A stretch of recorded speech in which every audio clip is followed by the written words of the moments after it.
당시 이스라엘의 습관대로 오늘 룻이, 이 젊은 룻이 이렇게 일하러 나왔는데, 당시 이스라엘에는 아침을 아주 간단하게 먹었습니다. 물론 요즘도 뭐 간단하게 먹는 편이기는 하지요. 그래서 아주 간단하게 점심을 먹고 일하러, 이제 어딘가 일하러 갈 수 있겠지라는 기대를 가지고 밭으로 일을 하러 왔어요. 점심시간이 되었습니다.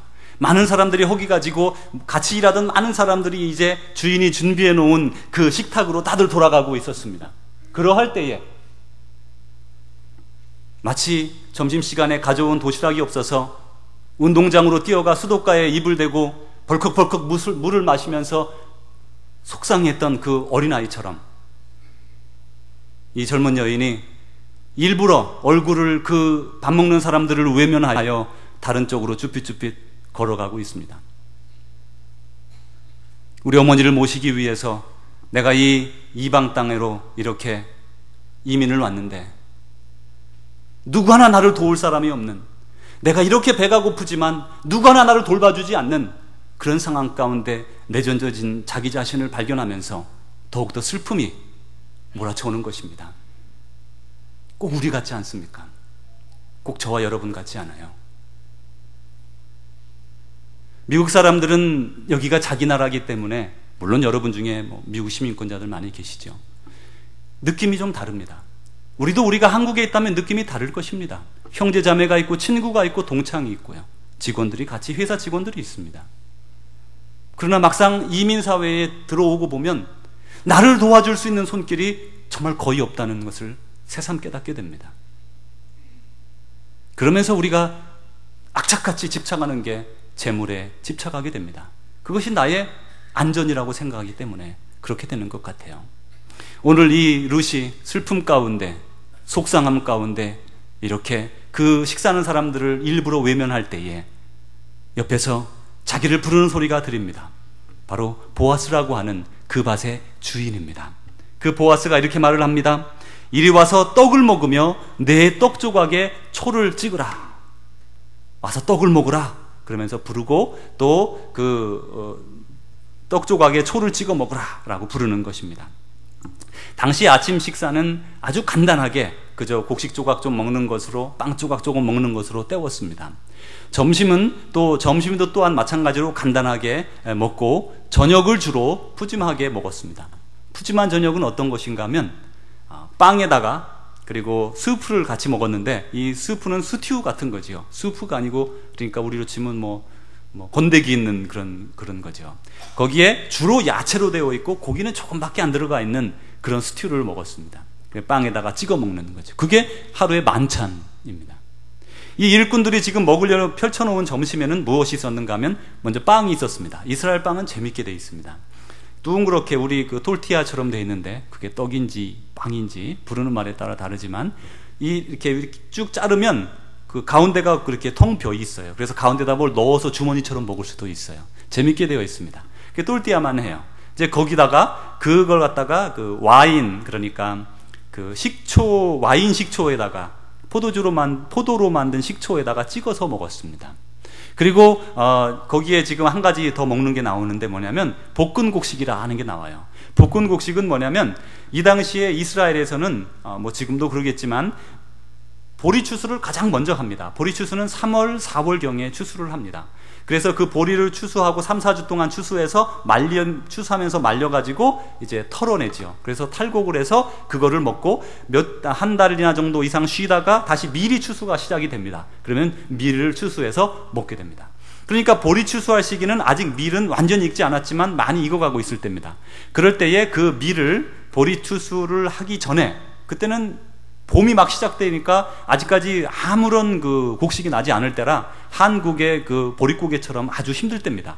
그래서 그 밀을 좀 잘 익은 밀의 그 씨앗들을, 그 알곡들을 털어가지고 그것을 이제 불에다 살짝 굽는 겁니다. 그래서 볶으면 그 안에는 아직도 그 액체가 남아있어서 아주 흰 그 쌀물이 남아있어서 그 밀물을 먹으면서 아주 달콤하게 또 이렇게 고소하게 먹죠. 그렇게 세 가지 음식을 가지고 이제 먹었습니다. 이제 이렇게 먹을 때에 사실 보아스가 불러서 그 자리에 앉기는 했지만 염치가 없어서 그저 손이 나가지 않는, 그래서 그냥 마음에는 있지만 먹지 못하고 이렇게 눈치를 보고 있는 룻을 보아스가 다시 발견합니다. 그리고는 보아스가 자기가 퍼서 그 떡하고 곡식하고를 자기 앞에 따로 분량을 주었어요. 부끄러워서 손이 내밀어지지 않는, 미안하고 또 그러한 그런 때가 우리가 있지 않습니까? 그럴 때 그 마음을 배려하는 보아스, 정말 속 깊은 사람인 걸 알 수가 있어요. 우리는 부부간에 이렇게 서로 섬겨야 될 줄로 압니다. 말 못하지만 말로 좀 하기 좀 부끄러운, 또 행동으로 이렇게 손 내밀어 덥석 가져가기 어려운 그런 때가 있거든요. 그럴 때 서로 돌보아주는 부부, 또 그럴 때 서로 돌보아주는 교회 식구들, 얼마나 소중한지 몰라요. 이제 그 앞에 놓아준 것을 얼마나 많이 줬던지 점심을 시컷 다 먹고도 남아서 시어머니에게 가져갈 정도로 많이 풍족하게 주었습니다. 이제 식사를 모두 마친 후 루시 일어나서 일을 하려고 돌아갑니다. 그럴 때에 이 보아스가 일꾼들을 불러서 말을 합니다. 저기 몇 가지 배려를 하는 말을 해줍니다. 룻에게 곡식단 사이에서 줍게 하고, 어디서 줍게 하래요? 곡식단 사이에서. 그림을 그려보십시오. 볏집이 이렇게 보리집이 있죠? 그 단 사이에서 줍게 하고 부끄럽게 하지 마라. 또 그를 위하여 곡식 다발에서 조금씩 뽑아버려라. 일부러 뽑아버리라는 거죠. 그리고 그에게 줍게 하고 꾸짖지 말아라. 이렇게 4가지를 명령을 했습니다. 여기에서 다시 한번 보아스가 얼마나 세심하게 이 룻을 배려하는지를 알 수가 있어요. 보세요. 많은 사람들은 베풀 때에, 룻이 있을 때에, 자리에서 일어나려고 할 때, 룻 보는 데서, 그래, 룻이 이제 가서 일하러 가니까 이렇게 부끄럽게 하지 말고 배는 자 사이에서 줍게 하고, 그리고 좀 뽑아버려서 좀 잘 줍도록 해라, 말하고 싶은 거예요. 내가 이렇게 착한 일을 합니다. 당신 알아야 됩니다. 내가 당신을 얼마나 도왔는지 당신 압니까? 이렇게 말하고 싶은 게 사람의 심리거든요. 내가 당신을 얼마나 도왔는지 당신은 모르지만 정말 하나님은 아실 거예요. 그렇게 하면서 말하잖아요. 그럼 말하지 말라고 했는데, 성경에서는 오른손이 하는 일을 왼손이 모르게 하라. 그렇게 해서 선을 베풀 때는 늘 이 보아스처럼 이렇게 배려하게 합니다. 그런데 그게 왜 중요하냐면요, 룻의 자존감을 세워주는 거예요. 우리가 사람이 생활이 어려워서 남에게 도움을 받을 때가 있습니다. 그러나 만천하에 공포하고 누가 어려워서 내가 도왔다라고 하고 도우면 받는 사람이 자존심이 상해요. 자존감을 빼앗긴다고요. 그런데 정말 그 사람은 지금 룻은 자기가 왜 많이 얻는지도 모르고 많이 걷어가는 겁니다. 그러나 그 속에는 보아스의 세심한 배려가 들어있는 것이에요. 우리도 그런 사람이 되어야 하죠. 사람들을 배려할 때에 그 사람이 알아주지 않아도 됩니다. 그저 하나님이 나를 아시기 때문에요. 그러면서 배려하는 그 보아스의 마음을 봅니다. 또한 줍는 곳이 어디냐면 베는 자들 사이에서, 또 묶는 자들 사이에서 줍게 하라. 이 당시 어떻게 볼이나 밀을 베었는가 하면, 여러분 이렇게 큰 칼이 있죠. 우리 한국 낫은 요만하지만 이쪽 낫은 아주 큽니다. 이렇게 커서 위험합니다. 이걸 잡고 이렇게 쫙 치면 그냥 많은 그 볼이나 그 밀이 턱 넘어지죠. 그러면 그렇게 앞에 사람이 치고 또 치고 나가는 거예요. 그러면 그 뒤에서 따르는 사람들이 그걸 다 묶어가지고 세워서 묶습니다. 이렇게 2단계로 나눠지고, 그 다음에 사람들이 누굽니까? 이삭줍기. 고아나 과부인 사람들이 와서, 뒤에서 홀로 된 사람들, 어려운 사람들이 와서 가난한 사람들이 곡식을 주웠어요. 그런데 여기에서 배려하는 것은, 이 룻에게는 그 뒤에 가면 경쟁자가 많잖아요. 그러니까 그렇게 하지 말고 이 베는 자 바로 뒤에, 또 위험하지 않은 그 묶는 곳에서 일부러 뽑아버리는 것을 주워서 줍게 하라. 그렇지만 절대로 너희들이 일부러 알려서 착착 주지 말고 자연스럽게 뽑아버려서 자존감 상하지 않고 많이 얻게 하라. 얼마나 배려를 많이 하는 사람이에요. 얼마나 배려를 많이 하는 사람이에요. 이제 이 보아스는 룻을 향해서 늘 이런 생각을 했습니다. 하나님의 날개 아래에 피하러 온 룻을 그런 생각하는 것입니다. 룻은 누구를 보고 이스라엘로 이민 왔습니까? 누구를 보고 왔어요? 하나님 보고 온 거예요. 여호와 하나님을 보고 이민의 땅을 시작을 하는, 이민의 일을 시작하고 이민자의 삶을 시작하는 겁니다. 하나님을 보고요. 우리랑 똑같지 않아요? 우리가 미국 올 때 뭘 그렇게 대단한 걸 생각하며 왔습니까? 그렇지만 많은 큰 꿈을 가졌지만 아무도 아는 사람도 없고 도움이 없지만 한 가지 믿는 게 있었는데, 우리 하나님 아버지께서 우리에게 베푸실 것이다. 그 확신 하나 가지고 이 땅을 딛지 않았습니까? 공부하는 학생들도 마찬가지예요. 물론 영어도 잘하고 다 잘하지만 하나님께서 나에게 능력 주셔서 이 학위를 마치고 앞으로 내 삶을 개척할 수 있도록 도와주실 것이다. 그거를 믿고 이 자리에 나온 것 아닙니까? 바로 이 나오미가 그렇게 나왔어요. 하나님을 믿고 나온 것이죠. 오늘날 룻과 나오미와 같은 사람들은 누구일까요? 오늘날 시대에 룻과 나오미와 같은 사람은 누구일까요? 한번 잠깐 우리 비디오를 잠깐 보면서 3분짜리인데 한번 잠깐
지금 보신 장면은 좀 극단적인 그런 모습들을 우리가 보고 있는 겁니다. 그렇지만 실제로 이 일은 아프리카에서 또 꽃제비라고 불리는 우리 북한 동포의 어린아이들의 탈출에서 또 실제로 북한에서 이런 극한 기아가 현실적으로 이루어지고 있습니다. 또한 이뿐 아니라 우리 버밍햄 지역에도 굶주려 가는 사람들이 상당히 많이 있습니다. 그래서 우리 교회에서는 지난 4월부터 해서 한 달에 300불씩 그 구제비를 사용해서 또 다른 프로그램을 사용해서 이 버밍햄 지역에 200명 내지 300명의 그 홈리스들을 이렇게 음식을 만들어서 갖다가 이렇게 대접을 합니다. 나눠드리는 배식은 우리 중고등부 아이들이 시작한 지 오래되었습니다. 그래서 중고등부 아이들이 계속해서 나아가서 나눠드리는 일을 하고 있고 매주일 합니다. 그리고 우리 교회에서 음식까지 다 만들어서 가져가는 것은 이제 매달 마지막 토요일에 합니다.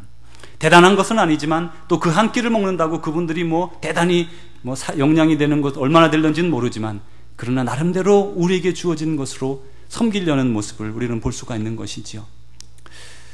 돈도 별로 없이 이민 온 사람들, 그래서 이민 온 지 얼마 안 돼서 아무것도 모르는, 영어도 못하고 환경도 모르고 정말 미국 사회에 대해서 아무것도 알지 못하는 그런 사람들도 어쩌면 이 룻과 나오미와 같이 불쌍한 사람이라고 생각이 됩니다. 또한 후진국에 가면 많은 사람들이 한 300불, 500불의 자금이 없어서 비즈니스를 시작을 못합니다.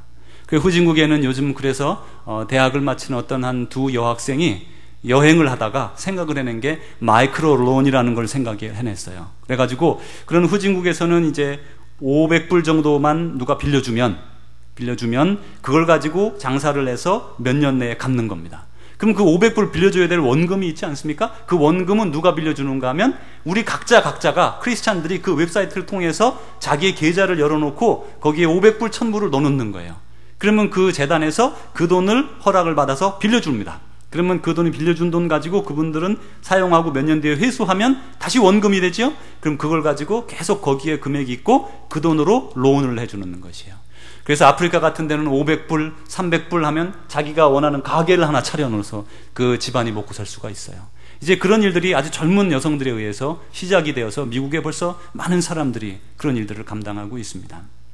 또한 이번 쓰나미나 혹은 우리 토네이도 때문에 고생하는 사람들이 이런 룻과 나오미와 같은 사람들일 겁니다. 그 밖에도 우리 주위에 다른 사람은 알지 못하지만 내가 아는 불쌍한 사람들이 분명히 있습니다.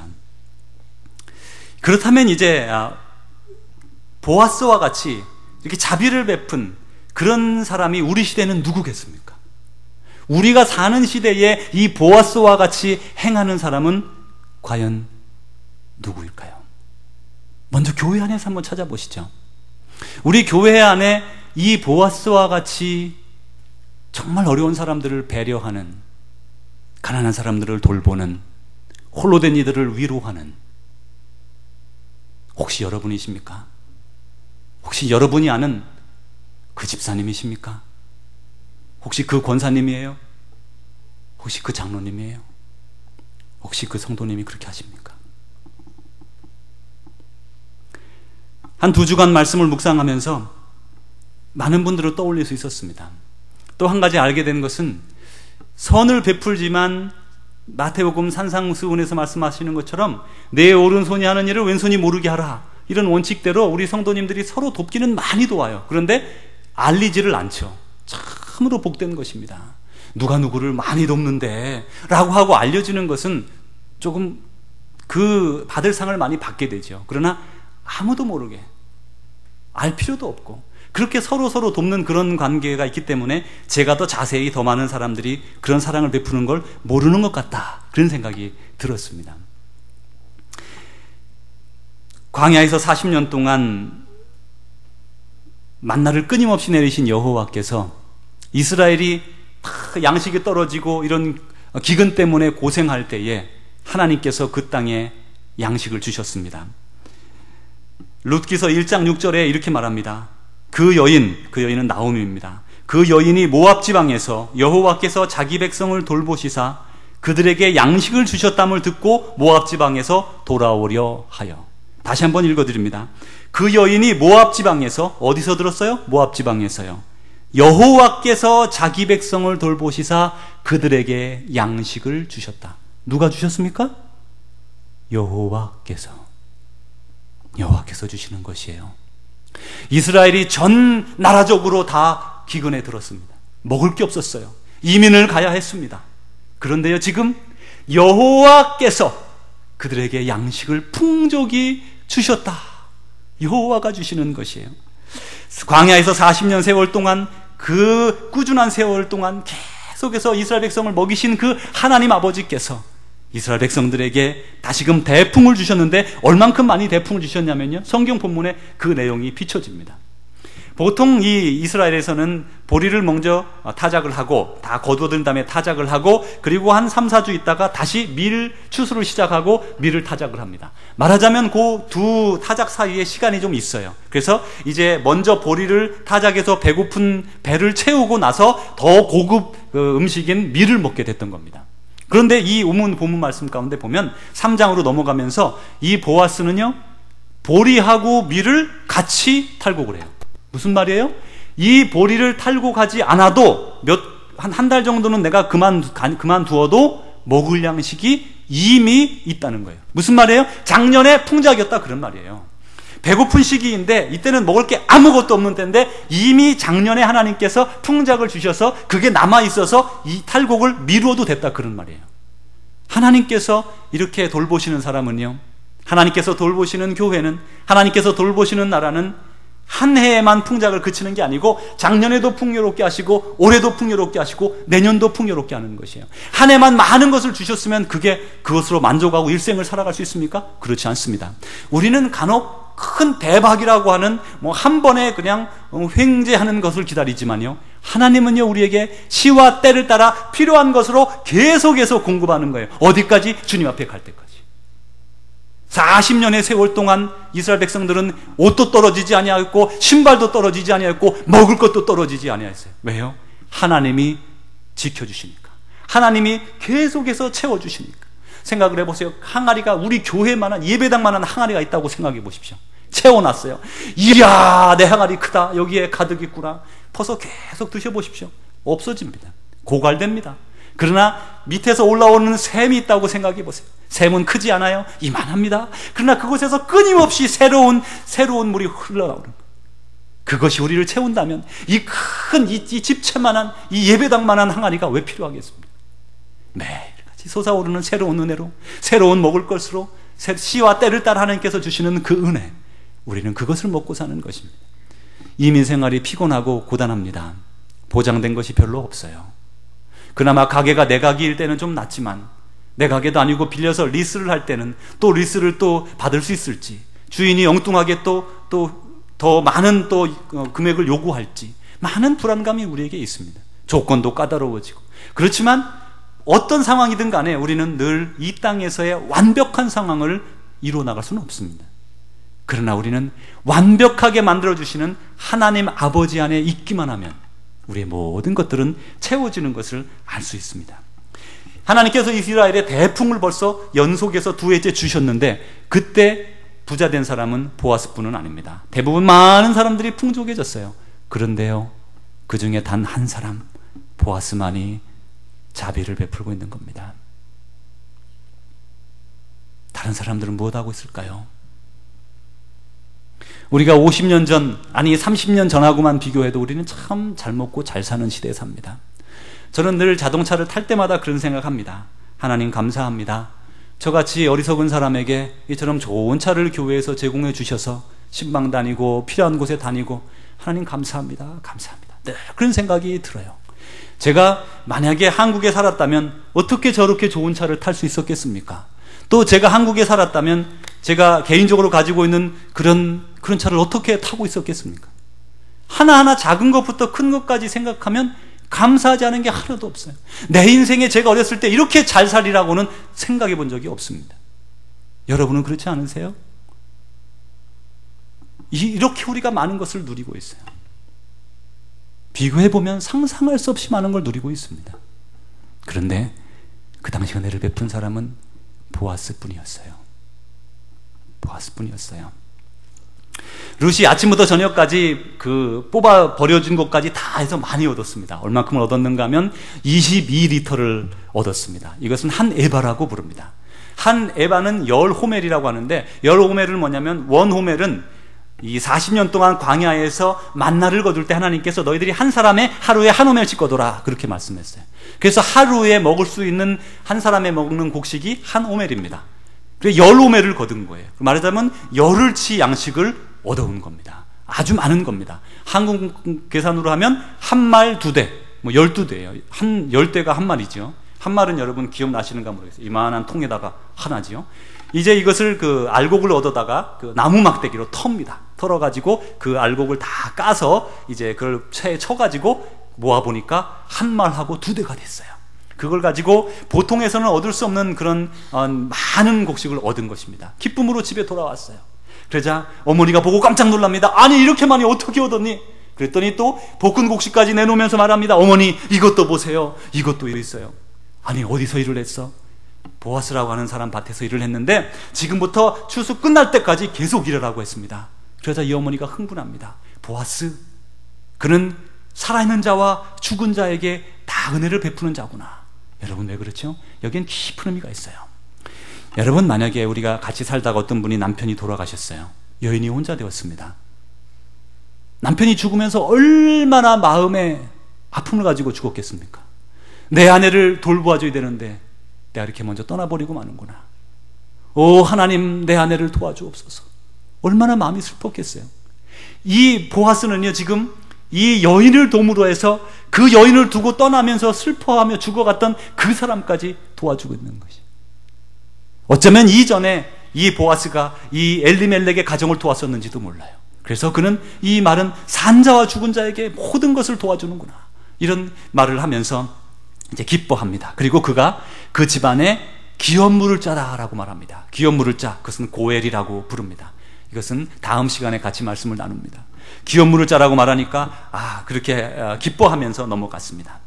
이로부터 7주 동안 하루만 이삭을 주신 게 아니라 7주 동안 하루에 10일치 양식을 주셨으니까 한 7주 동안 했으면 얼마나 많이 주셨을까요? 상당히 많이 주셨을 겁니다. 그래서 집에 가마니로 막 쌓아놓기 시작했을 거예요. 그러나 일평생 살 수 있는 분량은 아닙니다.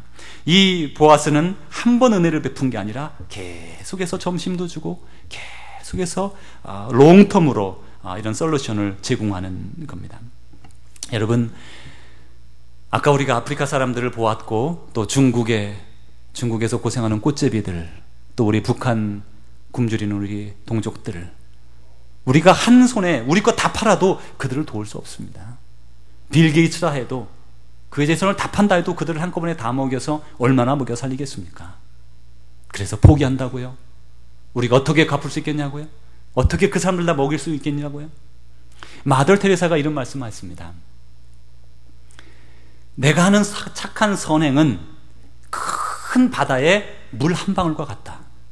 그러나 내가 그 물 한 방울 더하지 아니하면 그 큰 바다에서 물 한 방울은 적은 것이다. 내가 사람을 도울 때에 내가 선행을 하는 것은 한 번에 한 사람뿐이다. 한 번에 한 사람씩 돕는 거 소중한 겁니다. 어떤 사람이 바닷가를 거닐고 있는데 어떤 한 분이 이렇게 뭘 붙잡아서 바닷가로 던지고 있더래요. 뭔가 보니까 불가사리예요. 불가사리가 물이 있을 때는 다닐 수 있지만 이게 밀물에 밀려 나온 겁니다. 그래가지고 이게 다시 들어갈 수 없는 거예요. 곧 해가 뜰 것이고 그들은 말라 죽을 겁니다. 도와줄 리 아무도 없죠. 그럴 때에 이 할아버지가 다니면서 한 마리씩 던져주는 거예요. 그저 지나가던 행인이 물었습니다. 아니 그거 여기 해변의 끝까지 다 불가사리 투성인데 그 할아버지 하나씩 던져가지고 뭐 얼마나 도움이 되겠습니까? 그렇죠. 얼마 안 되겠죠. 몇백 마리, 몇십 마리. 그렇지만요, 그의 손에 붙들려서 바다로 던져지는 그 불가사리는요, 생명 전체를 얻는 것이에요. 그 사람의 인생을 얻는 것이에요. 우리가 그렇게 할 수 있다는 겁니다. 성도 여러분, 보아스는 어렵고 소외된 사람들을 돌봄으로 해서 하나님을 향한 믿음의 충성을 보여준 것입니다. 하나님 사랑합니다 라고 하면서 그 행동을 자비로 나타낸 것이에요. 보아스는 하나님의 마음을 알았습니다. 그래서 보아스는 하나님의 사랑을 보아스가 베풀고 있는 것입니다.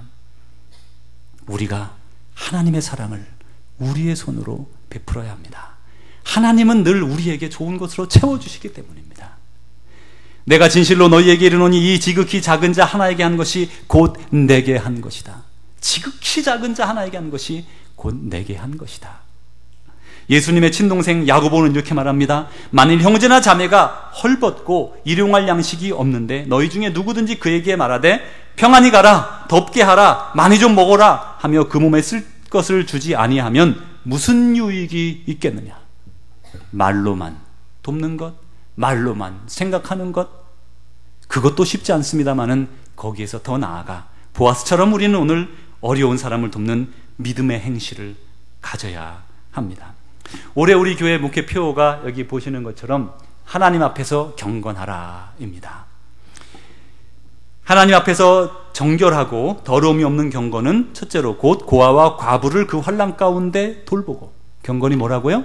고아와 과부를 환난 가운데 돌보고, 두 번째로는 자기를 지켜 세속에 물들지 아니하는 것이다. 이 두 가지가 경건이라는 거예요. 경건은요, 성경책 끼고 검은 옷 입는 것이 경건이 아니라 어려운 사람을 돌아보고 자기 자신을 세상으로부터 지키는 것이 경건이다, 그런 말씀이지요. 우리 교회에서 올해 3,000불의 구제헌금을 세웠습니다. 3,000불이면 우리 교회의 재정의 1%입니다. 상당히 적은 금액이지요. 성경에 보면 그 초대교회는 이스라엘 교회가 많이 어려웠습니다. 그래서 이방인 교회에서, 사도 바울이 전도하는 교회에서 매주일 만날 때마다 돈을 모았어요. 헌금을 모았어요. 구제헌금을요. 그래서 그 구제헌금을 필요한 것에 사도 바울이 전달했고, 또 이스라엘에 어려울 때 예루살렘 공동체를 도왔습니다. 교회 간에 도왔던 것이에요, 나라끼리. 그리고 또 그보다 더 먼저는 이스라엘에는 어떤 법이 있었는가 하면 3년에 한 번씩 11조를 더 냅니다. 우리는 11조만 내도 죽는 줄 알지만 또 11조도 못 내는 분들이 얼마나 많습니까? 그런 믿음을 가지지 못한 분들이 얼마나 많습니까? 그런데 이스라엘에서는요, 11조는 당연히 바치고 3년에 한 번씩 자기 11조를 한 번 더 내서 그 11조로 그 지역의 고아와 과부를 돌보라고 말씀하셨어요. 우리는 구약에 있는 많은 사람들을 바라보면서, 또 구약이 신약시대로 넘어가면서 그 많은 사람들이 바리새인이나 유대인들을 보면서 저 사람들은 율법주의자야 라고 말하지만요, 우리는 실제로 그 사람들보다도 훨씬 더 자비를 베풀지 않고 있다는 것이 객관적인 현실이라는 것입니다. 성도 여러분, 이제 우리 교회에서 근래에 이제 점점 수년 내에 10%까지 구제비를 높여보려고 그래요. 그러면 3만 불에서 4만 불 정도의 구제헌금을 쓰게 됩니다. 우리 교회가 3, 4만 불 써서 뭐 그리 많은 사람들을 구할 수 있겠습니까마는, 그러나 우리는 여전히 한 마리의 그 불가사리를 들어서 바닷물로 던질 겁니다. 여전히 끝없이 얼마 안 되는 능력이지만은 최선을 다할 것입니다. 성도 여러분, 여러분의 손에서도 불가사리 한 마리를 잡아 던지는 그런 용기를 내십시오. 그리고 교회를 통해서 내가 혹시 개인적으로 도울 사람이 없으면 교회의 구제헌금을 따로 이렇게 지정금을 하실 수가 있어요. 그러면 교회에서는 필요한 곳에 계속해서 지금도 사용하고 있습니다. 그러나 절대로 비밀로 합니다. 교회에서는 누가 어떻게 해서 전달됐다고 밝히지 않습니다. 그렇게 할 생각도 없습니다. 자존감 때문에 그런 것입니다. 우리 모두에게는 잠깐 어려울 때가 있는 법이에요. 영원히 그러지 않아요. 그래서 내가 어렸을 때를 기억하면서 내게 좀 풍족할 때에, 여유가 있을 때에 하나님께 돌려드려 그걸 가지고 다시 섬길 수 있는 그런 공동체가 되려는 것입니다. 주를 기쁘시게 할 것이 무엇인지 시험하여 보라. 빛의 열매는 모든 착함과 의로움과 진실함에 있느니라. 기회를 포착하라. 때가 악하니라.